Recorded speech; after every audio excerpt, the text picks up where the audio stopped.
Assalamualaikum warahmatullahi wabarakatuh. Perkenalkan, nama saya Estela Viola.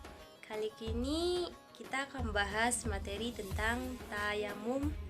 Nah, kalian tahu kan tayamum itu? Nanti ada yang tanya, tayamum itu apa kak? Tayamum itu, mari kita bahas yuk definisinya apa. Yang pertama, tayamum itu berasal dari bahasa qasad yang artinya menyengajakan. Jadi tayamum itu suatu hal yang dilakukan dengan kesengajaan. Terus tayamum itu merupakan suatu kemudahan yang diberikan oleh Allah Subhanahu wa taala kepada umat Islam untuk dilakukan semasa menghadapi keadaan yang menghalang daripada berwudu atau mandi wajib yang disebabkan ketidakadaan air, sakit, atau mengharuskan melakukan ibadah. Jadi dengan tayamum ini menjadi pengganti wudhu atau mandi wajib dikarenakan ketidakadaan air. Jadi tayamum itu dalam syara merupakan menyapu muka dan kedua belah tangan meliputi siku dengan debu yang bersih dan ada syarat-syarat tertentunya. Nah, dari definisi lainnya, tayamum itu adalah pengganti wudhu atau mandi wajib yang tadinya seharus menggunakan air bersih digantikan dengan menggunakan tanah atau debu yang bersih. Yang boleh dijadikan alat tayamum yang pertama, tanah suci yang ada debunya. Jadi, tanah yang boleh dipakai untuk tayamum itu tanah yang suci tapi ada debunya. Kita lanjut tentang dalil. Kak, apa sih dalil yang membolehkan tayamum? Nah, ini dalilnya. Kalian lihat dalam surah Al-Maidah ayat 6. Kalian baca sendiri ya. Yang artinya, dan jika kamu junub atau berhadas besar, maka bersucilah dengan mandi wajib. Dan jika kamu sakit atau sakit tersebut tidak membolehkan memakai air, atau dalam keadaan musafir, atau salah seorang dari kamu itu datang dari tempat buang air, atau kamu bersentuh perempuan sedangkan kamu tidak mendapatkan air untuk berwudu dan mandi, maka hendaklah kamu bertayamum dengan menggunakan tanah debu yang bersih. Jadi tayamum itu tadi kan menggunakan tanah yang ada debunya yang suci. Nah, kita lanjut. Itu ada dalil tayamum yang hadisnya. Ini dari hadis riwayat Muslim dari Huzaifah radhiyallahu anhu. Dia berkata bahwa Rasulullah Shallallahu alaihi wasallam bersabda, di antara keistimewaan yang diberikan oleh Allah Subhanahu wa taala kepada kami ialah dijadikannya bumi ini seluruhnya itu sebagai tempat sembahyang untuk kami, dan tanahnya dijadikan untuk kami sebagai alat suci apabila kami tidak menemukan air. Nah, kita lanjut. Itu Kak, apa sih sebab-sebab melakukan tayamum? Nah, sebab-sebab melakukan tayamum yang pertama itu dalam perjalanan jauh. Jadi kalau kita perjalanannya jauh, kita dibolehkan bertayamum. Ini sebab yang boleh melakukan tayamum.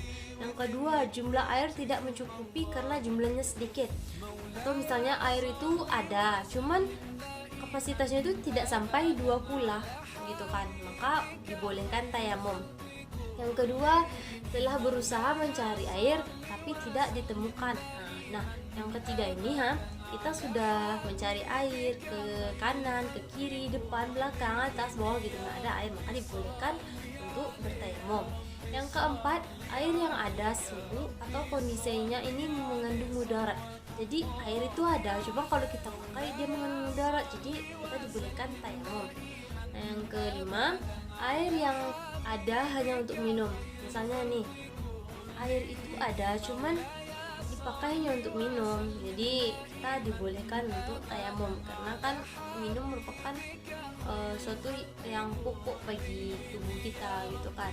Terus air itu berada di tempat yang jauh yang dapat membuat sholat itu telat. Jadi misalnya air ada gitu di kota di daerah sana, cuman kalau kita ke sana waktu sholat udah telat, jadi diperbolehkan untuk bertayamum.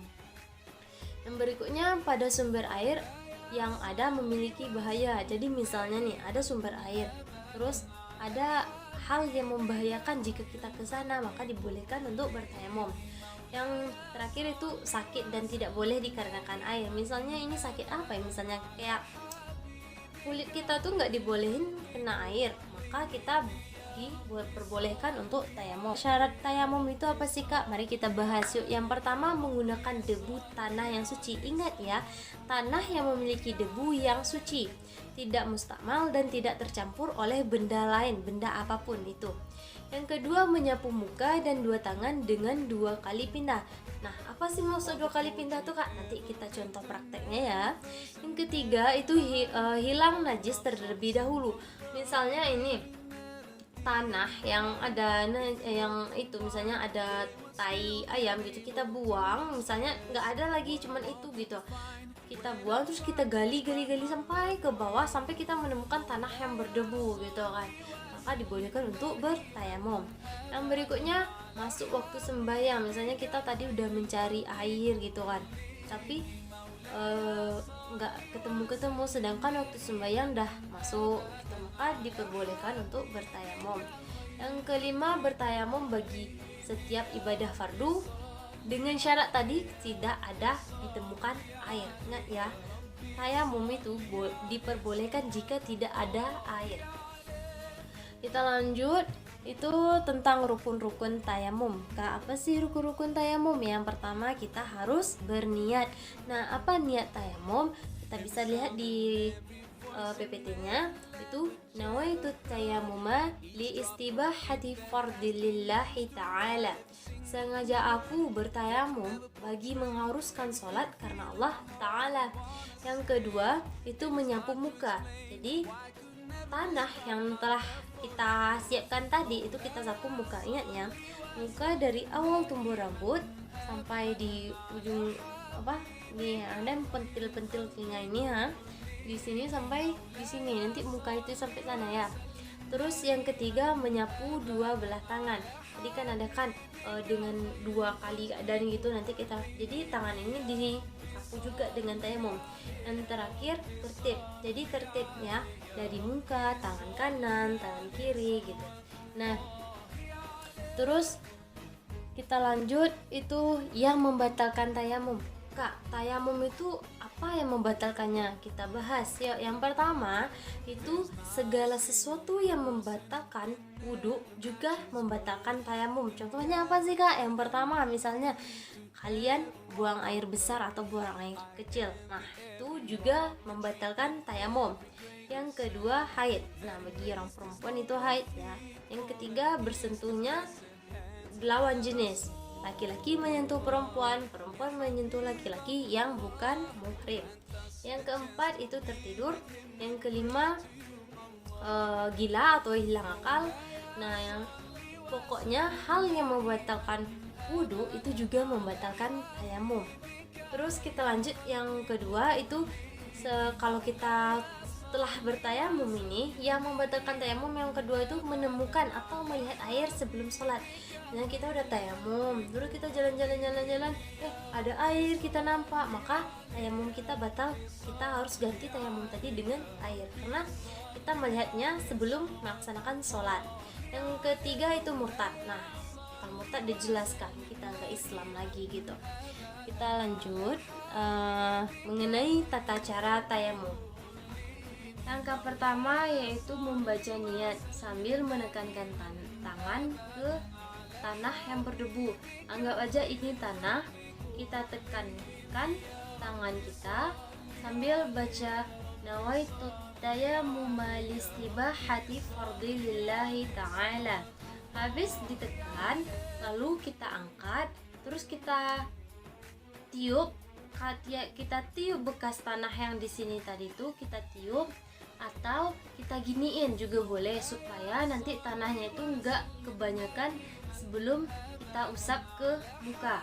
Setelah tanah yang kita ambil tadi selesai, tahap keduanya kita mengusapkan tanah tersebut ke muka kita satu ya. Ingat ya, muka dari sini, sini dan sini. Tanah tadi kita giniin sampai sini. Oke. Untuk langkah yang ketiga, tekankan kedua telapak tangan sekali lagi ke atas tanah atau tanah yang berdebu tadi. Jangan lupa kita tiup dulu supaya enggak kebanyakan. Kemudian yang keempatnya, kita sapukan tanah tadi ini ke telapak tangan kiri kepada tangan kanan. Maksudnya tangan yang kiri ini kita sapukan kepada yang tangan kanan ini. Kan tadi ada menyapu tangan 2 kali balik. Maksudnya ini jari kita 5. Nah, ingat ya, antara di sini sama yang di sini. Ini kan tanah yang di sini, yang di jari ini, yang atas sama yang di bawah. Kalau yang atas kita umpamain dari sini dulu. Dari yang sini, ingat, yang atas dulu dari sini. Lepas dari sini kita balik tangan kita yang di sininya lagi kita pakai untuk di sini. Jadi atau boleh yang di sini dulu baru yang ini. Misalnya kayak gini. Misalnya dari sini kan, dari sini terus pindah lagi. Nah, baru yang ujungnya kita pakai. Begitupun tangan yang kanan dipakai untuk membasuh tangan yang kiri. Misalnya dari sini. Gitu, Pak. Balikkan lagi sampai sini gitu. Yang jelas 2 kali balik.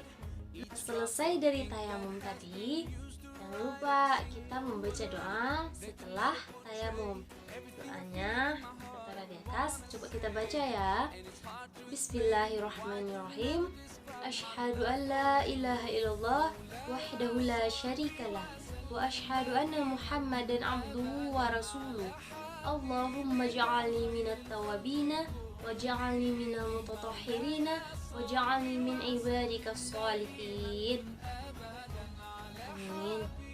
Kak, doa selesai tayamum sama ya dengan doa selesai wudhu? Jawabannya sama. Oke, sekian materi yang saya sampaikan. Apabila ada kesalahan, saya mohon maaf. Wabillahi taufiq wal hidayah. Wassalamualaikum warahmatullahi wabarakatuh. Dadah.